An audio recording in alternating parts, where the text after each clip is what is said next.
সুপ্রিয় শিক্ষার্থীবৃন্দ, আশা করি তোমরা সকলেই ভালো আছো। আমি জাতীয় বিশ্ববিদ্যালয়ের অনলাইন ক্লাসে তোমাদের সবাইকে স্বাগতম জানাচ্ছি। করোনাকালীন শিক্ষা কার্যক্রম চলমান রাখার স্বার্থে জাতীয় বিশ্ববিদ্যালয়ের উদ্যোগে অনলাইন ক্লাসে সংযুক্ত হতে পেরে আমি আনন্দিত। তোমাদের সবাইকে স্বাস্থ্যবিধি মেনে চলার আহ্বান জানিয়ে আমি শুরু করছি। প্রফেসর মোহাম্মদ রফিকুল ইসলাম, বিভাগীয় প্রধান, উদ্ভিদ বিজ্ঞান বিভাগ, সরকারি বিএম কলেজ, বরিশাল। আমি গতদিন তোমাদের ব্যাকটেরিয়া জনিত 4টি রোগ এবং তাদের লক্ষণ ও প্রতিকার পড়িয়েছিলাম। আজ আমি তোমাদের সিলেবাসের অন্তর্ভুক্ত বাকি আরো 4টি রোগ নিয়ে আলোচনা করব। তার মধ্যে প্রথমেই আজকে যে রোগ আসছে সেটা হলো টাইফয়েড জ্বর, একটা ব্যাকটেরিয়া জনিত রোগ। রোগ জীবাণুর নাম সালমোনেলা টাইফি। এই ব্যাকটেরিয়া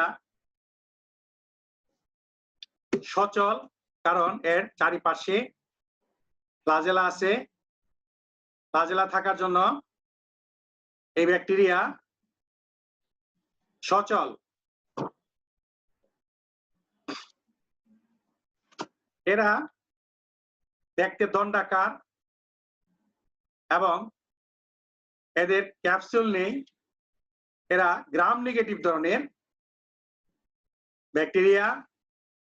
এদের দেহের চারিদিকে ফ্লাজেলা আছে, অর্থাৎ যখন দেহের চারিদিকে ফ্লাজেলা থাকে তখন সেটাকে বলা হয় পেরিট্রাইকাস ফ্লাজেলা।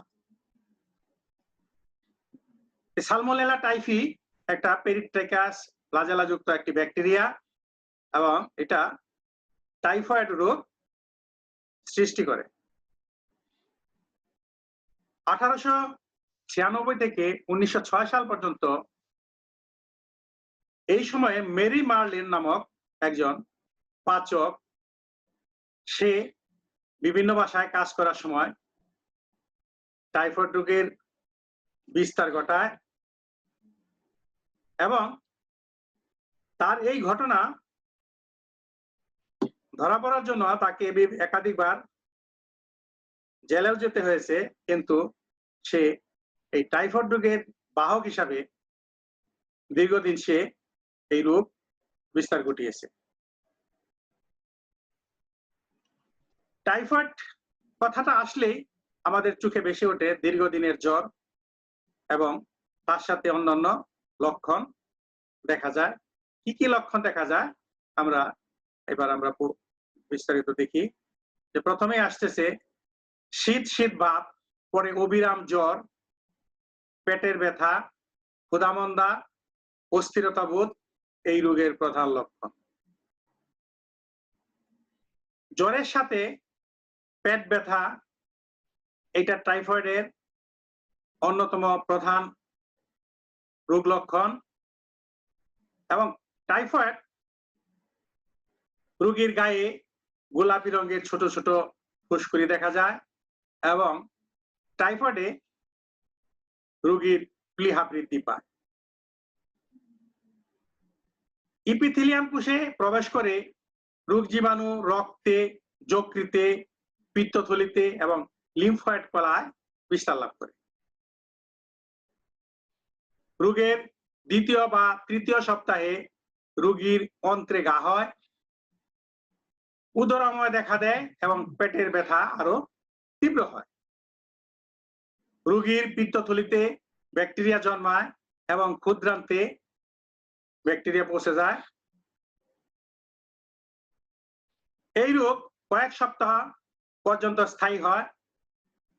সিরোলজিক্যাল পরীক্ষা যার নাম হলো উইডাল টেস্ট, এই উইডাল টেস্টের মাধ্যমে রোগ নির্ণয় করা যায়।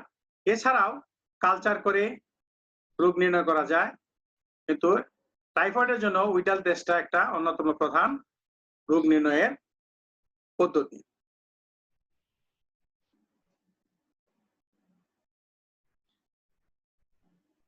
রোগ নিয়ন্ত্রণ, এই নিয়ন্ত্রণের জন্য যেহেতু এই টাইফয়েড পানিবাহিত রোগ, এজন্য বিশুদ্ধ পানি পান, পাস্তুরিত দুধ পান, খাদ্যদ্রব্য সাবধানে স্থানান্তরের মাধ্যমে রোগ বিস্তার রোধ করা যায়। কারণ ওপেন যদি থাকে খাদ্যদ্রব্য অথবা এক স্থান থেকে আরেক স্থানে যাতায়াতের সময় এই রোগ জীবাণু বিস্তার লাভ করতে পারে। এজন্য খাদ্যদ্রব্য ঢেকে এক স্থান থেকে আরেক স্থানে নিতে হবে এবং যাতে মাছি না বসে সেজন্য খাদ্যদ্রব্য ঢেকে রাখতে হবে। রোগাক্রান্ত ব্যক্তি বা বাহককে পৃথক রাখার ব্যবস্থা করে রোগ বিস্তার রোধ করা যায়। মেরি মার্লিনের কথা আমি বলছিলাম একটু আগে, যে একটা পাচক, সে সিমটমলেস ক্যারিয়ার, মানে সে নিজে আক্রান্ত হয় না কিন্তু সে রোগ বিস্তারে অত্যন্ত গুরুত্বপূর্ণ ভূমিকা পালন করেছিল। এরকম সিমটমলেস ক্যারিয়ার থাকতে পারে, সেজন্য সেদিক খেয়াল রাখতে হবে। এবং এই রোগ যদি হয়ে যায় তাহলে সিমটমের সাথে সামঞ্জস্য রেখে চিকিৎসা করতে হবে এবং রোগ জীবাণু ধ্বংস করার জন্য অ্যান্টিবায়োটিক গ্রহণ করতে হবে। অ্যান্টিবায়োটিকের মধ্যে ক্লোরোমাইসিটিন, সেফট্রাইঅক্সন, ট্রাইমিথোফেম, সালফোমিথাক্সল, সিপ্রোসিন, পিফ্লক্সাসিন,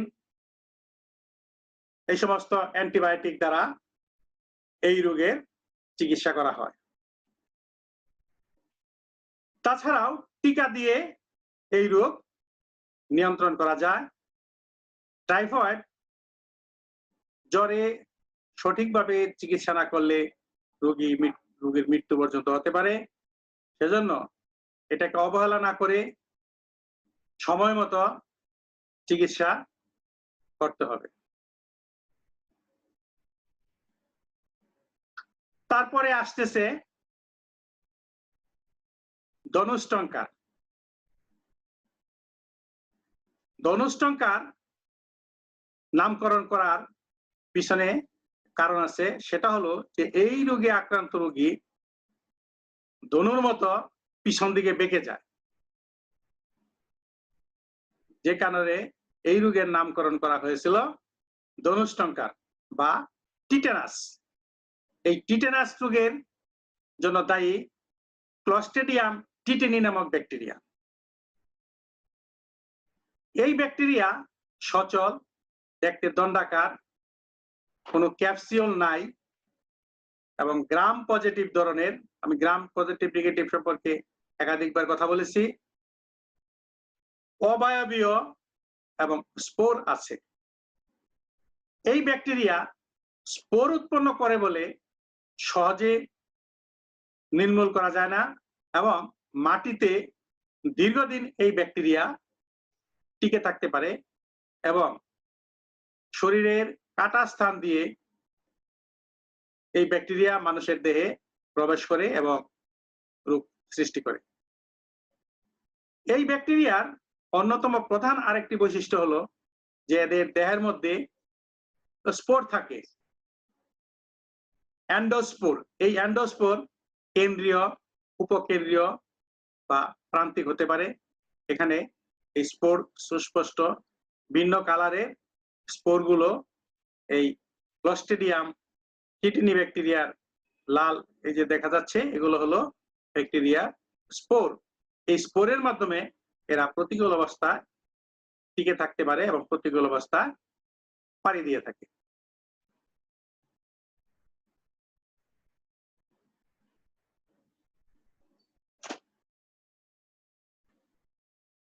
আমরা পরের স্লাইডে যাই।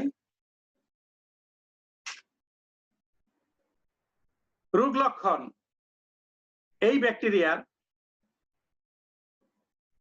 স্থানান্তর ঘটে ত্বকের ক্ষতস্থানের মাধ্যমে এবং ক্ষতের চারিপাশে উপস্থিত টিটানোস্পজমিন কঙ্কালের উত্তেজনা এবং মোচড়ানোর জন্য দায়ী। কারণ এই রোগে আক্রান্ত হলে দেখা যায় যে আক্রান্ত স্থানে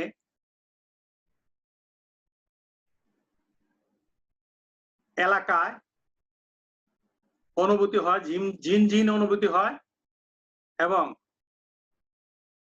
মুচড়ানোর কঙ্কালের মুচড়ানোর জন্য পিছন দিকে বেঁকে যায়, চোয়ালের মাংসপেশি শক্ত হয়ে যায় এবং চোয়াল আটকে যায়। রোগী মুখ খুলতে পারে না, মাংসপেশির স্পন্দন বা সংকোচনশীলতার জন্য খিঁচুনি দেখা দেয়।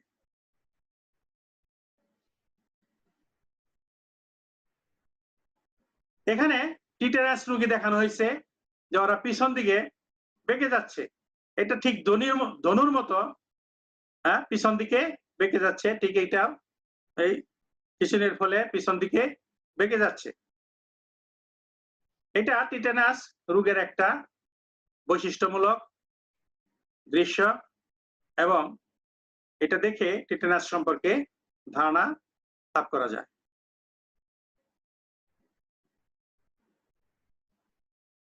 আর যে সমস্ত লক্ষণগুলো দেখা যায় সেটা হলো মাংসপেশি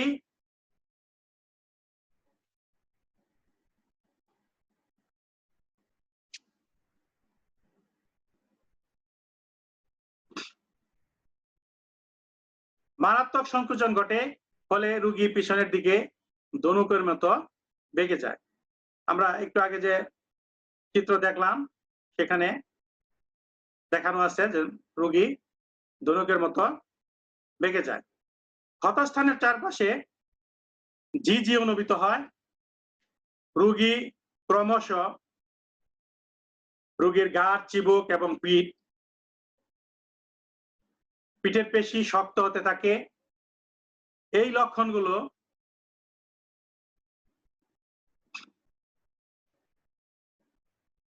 ধনুষ্টঙ্কার রোগীর ক্ষেত্রে দেখা যায়। রোগী কোনো কিছু গিলতে পারে না, শ্বাসনালীর পেশি সংকোচনের ফলে শ্বাসকষ্ট দেখা দেয়।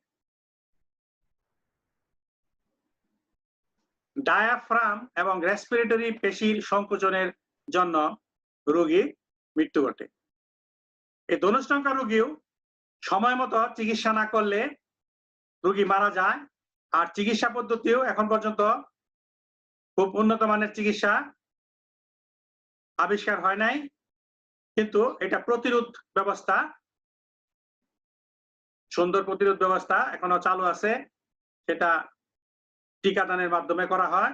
আমরা দেখব যে কিভাবে এই রোগ প্রতিরোধ করা যায়। মাটিতে এই রোগ দীর্ঘদিন টিকে থাকে বলে একে নিয়ন্ত্রণ করা সম্ভব নয়। তাই সক্রিয় প্রতিরোধের মাধ্যমে টিটানাস টক্সয়েড প্রয়োগ করে রোগ প্রতিরোধ করতে হবে। ডিপিটির সাথে টিটানাস টক্সয়েড জন্মের 1.5 মাস পর প্রথম ডোজ টিকা দেওয়া হয়। পরবর্তীতে 1 মাস অন্তর আরো 2টি টিকা দিতে হয়। 4 থেকে 6 বছরের মধ্যে চূড়ান্ত বা বুস্টার ডোজ দিতে হয়। একটি মাত্র বুস্টার ডোজেই 10 থেকে 12 বছর পর্যন্ত রোগ প্রতিরোধ করতে সক্ষম। আমাদের বাংলাদেশে এই টিকাদান পদ্ধতি অত্যন্ত সফলভাবে প্রয়োগ করা সম্ভব হয়েছে এবং সেজন্য আমাদের বর্তমান প্রধানমন্ত্রী আন্তর্জাতিক পুরস্কারও পেয়েছে এই টিকাদান কর্মসূচি সফল করার জন্য।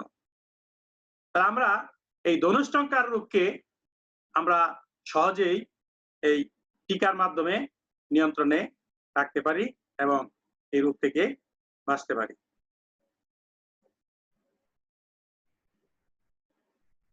এবার আমাদের সামনে যে রোগটির কথা আসছে সেটা হলো পোলিও।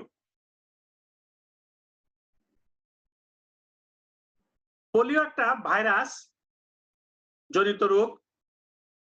এই ভাইরাস এক সূত্রক আরএনএ দ্বারা গঠিত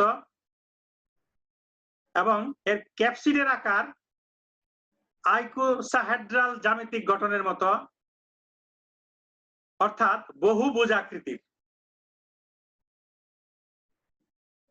এবং এই পোলিওর 3 ধরনের টাইপ আছে। এই 3 ধরনের টাইপের মধ্যে টাইপ 1, টাইপ 2 এবং টাইপ 3। এদের মধ্যে টাইপ 2 বেশি ক্ষতিকর এবং মারাত্মক। টাইপ 2 তে আক্রান্ত হলে দেখা যায় যে তার রোগী প্যারালাইজড হয়ে যায় অথবা বিকলাঙ্গ হয়, কোনো না কোনো দিক দিয়ে ক্ষতিগ্রস্ত হয়।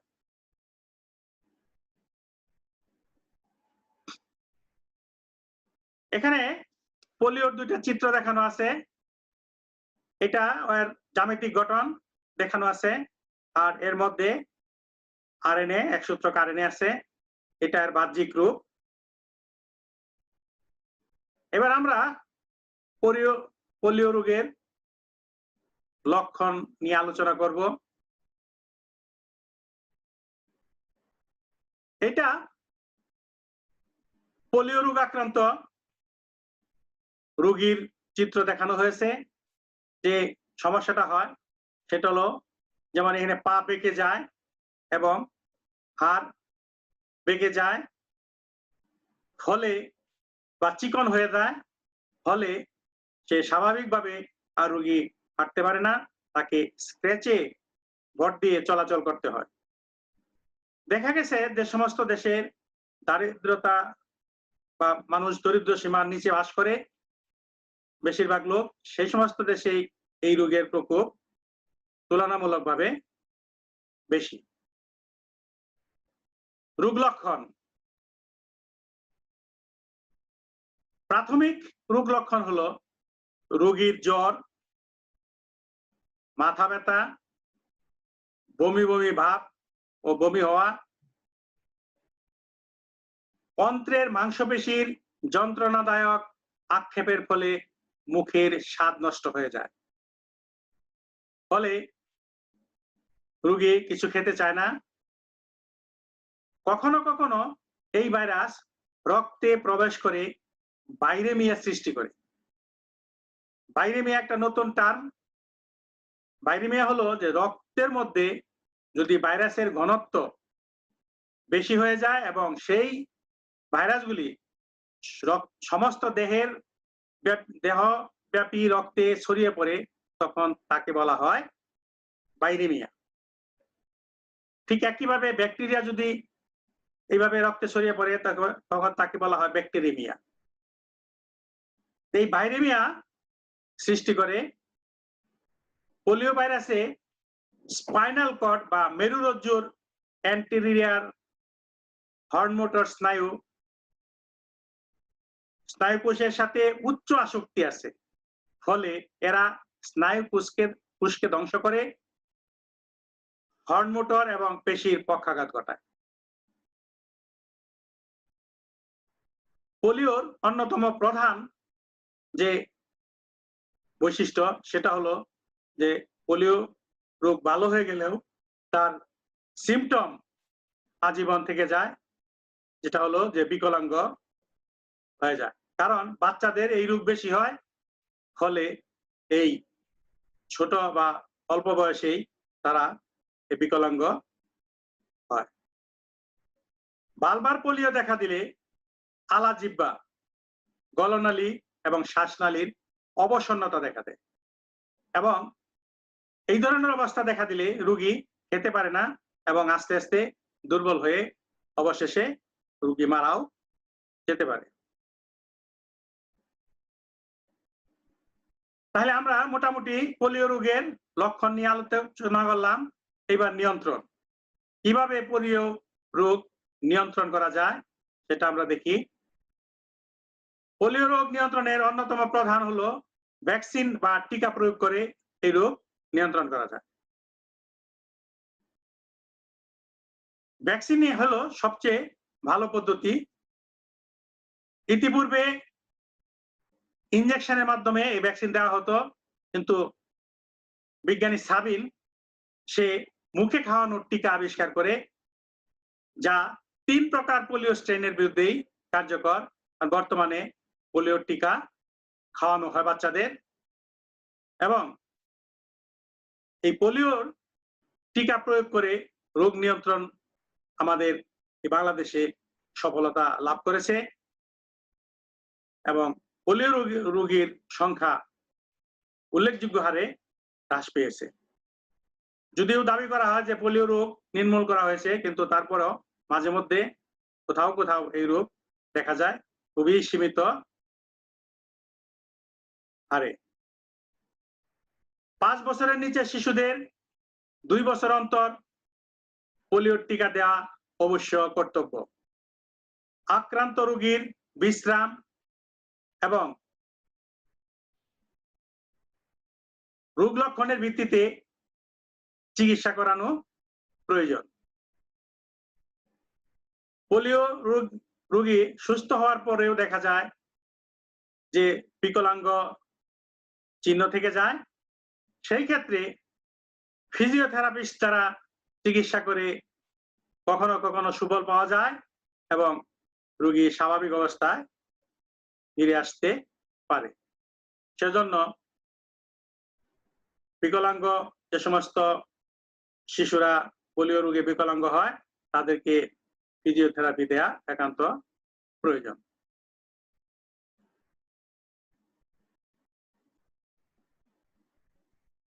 আমরা আমাদের সিলেবাসে সর্বশেষ যে রোগ,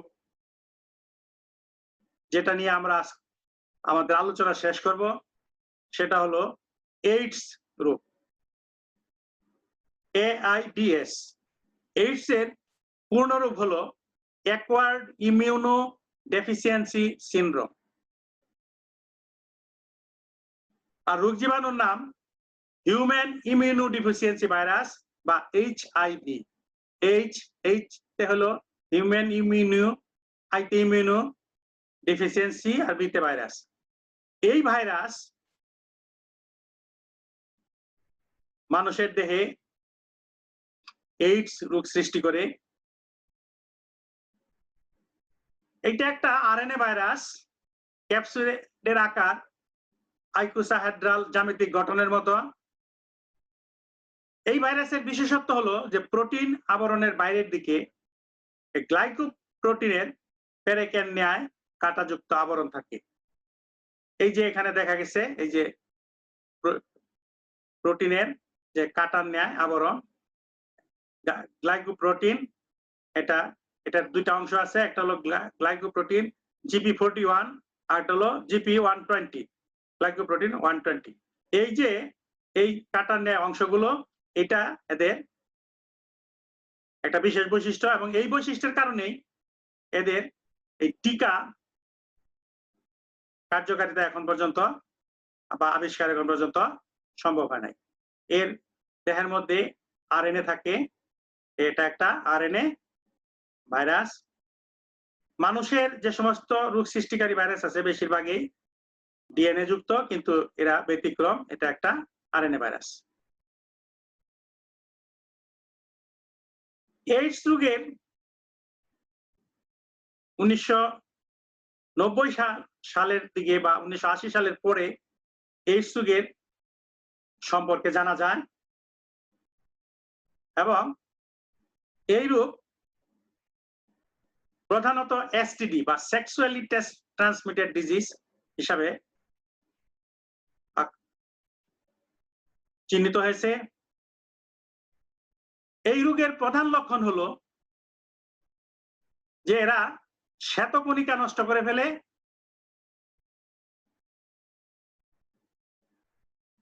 এবং রোগীর জ্বর হয়, গ্রন্থিগুলো ফুলে যায়। এখন এই শ্বেতকণিকা হলো আমাদের দেহের পাহারাদার, আমাদের দেহের জারুদার। কারণ কোনো ফরেন পার্টিকেল যখন রক্তের মধ্যে যায়, তখন শ্বেতকণিকা ফ্যাগোসাইটোসিস প্রক্রিয়া এদেরকে গিলে ফেলে বা ধ্বংস করে ফেলে। মজার ব্যাপার হলো যে এইডস এর জীবাণু এরা শ্বেতকণিকাকে পোষক হিসাবে ব্যবহার করে এবং শ্বেতকণিকাকে নষ্ট করে ফেলে। ফলে দেহের রোগ প্রতিরোধ ক্ষমতা শূন্যের কোঠায় চলে যায়। এজন্য এই রোগের নাম হয়েছে অ্যাকোয়ার্ড ইমিউনো ডেফিসিয়েন্সি সিনড্রোম, মানে ইমিউনো ডেফিসিয়েন্সি, রোগ প্রতিরোধ ক্ষমতার ঘাটতি সৃষ্টি করে এই রোগের জীবাণু। ফুসফুস সংক্রামক রোগে আক্রান্ত হয়, শুষ্ক কফ, বুকে ব্যথা, অপ্রত্যাশিত জ্বর, অল্প অল্প করে বারবার মলত্যাগ, এই লক্ষণগুলো এইডস রোগীর প্রকট দেখা দেয়। এখানে একজন এইডস রোগীর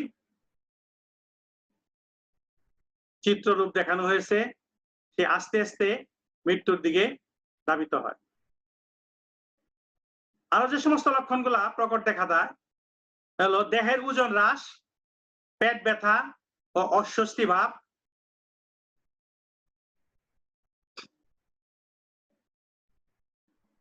রাতে ঘাম এবং অস্থিসন্ধিতে প্রদাহ দেখা যায়।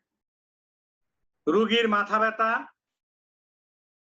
ব্যক্তিত্বের পরিবর্তন, স্মৃতি হারানো, সচেতনতার পরিবর্তন, সংজ্ঞা হারানো ও ম্যালিগন্যান্সির সৃষ্টি হয়। ম্যালিগন্যান্সি মানে ক্যান্সারের সৃষ্টি হয়। শেষ পর্যায়ে যক্ষ্মা, নিউমোনিয়া, ডায়রিয়া, অন্ধত্ব ইত্যাদি রোগে আক্রান্ত হয় এবং অবশেষে রোগী মারা যায়। আসলে এইডস রোগে কোনো রোগী মারা যায় না। তাহলে কি রোগে মারা যায়? এইডস রোগের সমস্যা হলো যে এইডস রোগে আক্রান্ত রোগীর প্রতিরোধ ব্যবস্থা একেবারে নষ্ট হয়ে যায় দেহের। ফলে যে রোগ জীবাণু প্রবেশ করে সেই রোগ জীবাণুই প্রতিষ্ঠা লাভ করে এবং সেই রোগ যেন সেই রোগ সৃষ্টি করে। ফলে এই রোগে আক্রান্ত হয়ে চতুর্মুখী রোগে আক্রান্ত হয়ে রোগী অবশেষে মারা যায়। তাহলে এই রোগ কিভাবে নিয়ন্ত্রণ করা যায়? আমরা এই রোগ নিয়ন্ত্রণ সম্পর্কে আলোচনায় আসি এবার।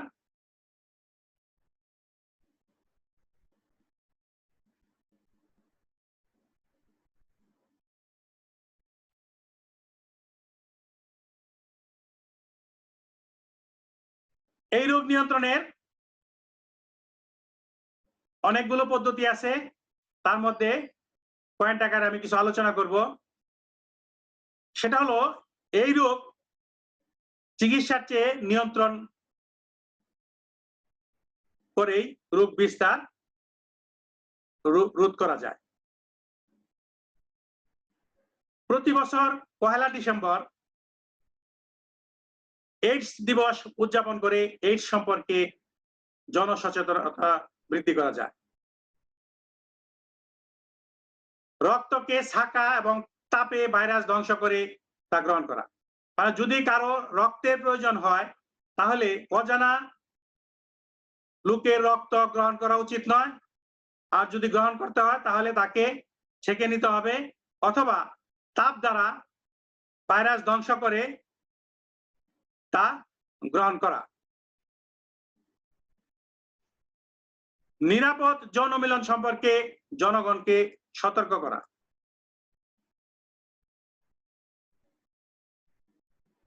কারণ যেহেতু এটা এসটিডি আমি বলছিলাম যে সেক্সুয়ালি ট্রান্সমিটেড ডিজিজ, তাহলে সেই জন্য এই ব্যাপারে সর্বোচ্চ সতর্কতা অবলম্বন করতে হবে, তা নাহলে রোগ নিয়ন্ত্রণ করা বা রোগ নিরাময় করা কোনো অবস্থাতেই সম্ভব নয়। তারপরের নাম্বার, অন্তঃশিরায় ঔষধ গ্রহণকারীদের একই সুই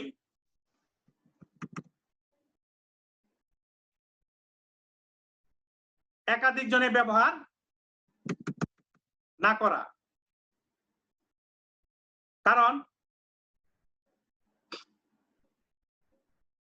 অন্তঃশিরা যারা ঔষধ গ্রহণ করে, বিশেষ করে যারা মাদক নেয়, তারা অনেক সময় সিরিঞ্জ শেয়ার করে এবং এই শেয়ার করার মাধ্যমে যদি আক্রান্ত ব্যক্তি এই সিরিঞ্জ ব্যবহার করে, তাহলে তার দ্বারা ওই সিরিঞ্জ যারা ব্যবহার করবে তারা সকলেই আক্রান্ত হতে পারে। জনসমাগম এড়িয়ে চলা, কারণ কার এইডস আছে কার নাই এটা যেহেতু সহজে বোঝা যায় না, অতএব এইডস আক্রান্ত রোগী থেকে সবসময় বিপদ মুক্ত দূরত্ব বজায় রাখতে হবে। তা না হলে সংক্রামিত হয়ে রোগাক্রান্ত হওয়ার সম্ভাবনা আছে।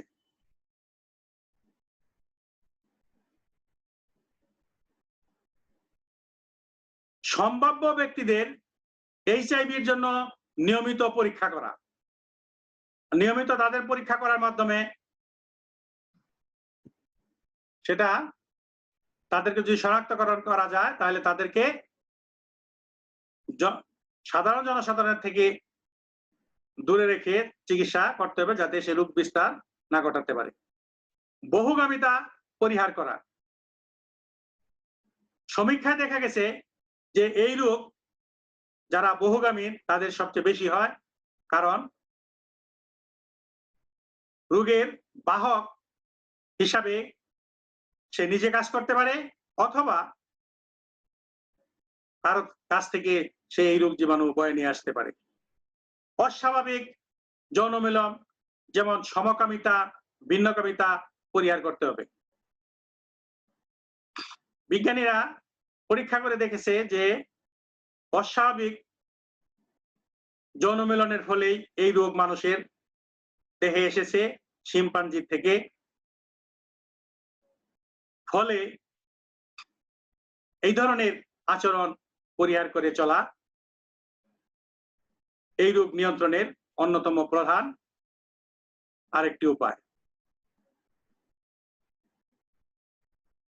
চুমু খাওয়া পরিহার করা, কারণ এর মাধ্যমে রোগের বিস্তার ঘটে, এজন্য এটা পরিহার করার কথা বলা হয়েছে রোগ নিয়ন্ত্রণের জন্য। সেলুনে একই ব্লেড একাধিক জনে ব্যবহার পরিহার করা, কারণ অনেক সেলুনেই দেখা যায় এই কাজটা করে তাদের পয়সা বাঁচানোর জন্য। সেজন্য একই ব্লেড বা একই খুর, আমাদের দেশে ব্লেডের পরিবর্তে অনেক জায়গায় খুর ব্যবহার করে, এই একই খুর দ্বারা একাধিক জনকে ক্ষৌরকার্য সম্পন্ন করে এবং তার মাধ্যমে এই এইডস রোগের জীবাণু বিস্তার লাভ করতে পারে। সেজন্য এই ধরনের একই খুর বা একই ব্লেড একাধিক জনের ব্যবহার পরিহার করতে হবে। শল্য চিকিৎসার সময় এবং দন্ত চিকিৎসার সময় যন্ত্রপাতি ভালোভাবে জীবাণু মুক্ত করে নেয়া। এইডস রোগ বিস্তারের আরো একটি অন্যতম প্রধান উপায় হচ্ছে শল্য চিকিৎসা এবং দন্ত চিকিৎসা। শল্য চিকিৎসার সময় যে সমস্ত যন্ত্রপাতি ব্যবহৃত হয়, যেমন স্কালপেল, কাঁচি, এর মাধ্যমে এইডস বিস্তার লাভ করতে পারে। সেজন্য প্রত্যেক রোগীকে অপারেশন করার সময় এই সমস্ত যন্ত্রপাতি বা অস্ত্রপাতিকে ভালো করে জীবাণুমুক্ত করে পুনরায় ব্যবহার করা। সম্ভব হলে ওয়ান টাইম ব্যবহারের যে সমস্ত উপকরণ আছে সেগুলো ব্যবহার করা। দন্ত চিকিৎসার ক্ষেত্রেও দেখা যায় যে অনেক ধরনের যন্ত্র দন্ত চিকিৎসা ব্যবহৃত হয় এবং এগুলো ব্যয়বহুল, ওয়ান টাইম হিসেবে ব্যবহার করা যায় না। সেজন্য একাধিক ব্যক্তিকে ব্যবহার করার পূর্বে পুনরায় জীবাণুমুক্ত করে ব্যবহার করা উচিত। তা না হলে এর মাধ্যমে এই রোগ জীবাণু বিস্তার লাভ ঘটতে পারে এবং এই বিস্তার লাভ এড়ানোর জন্য অবশ্যই অবশ্যই শল্য চিকিৎসা এবং দন্ত চিকিৎসকদের মুখ্য ভূমিকা পালন করতে হবে। আমরা মোটামুটি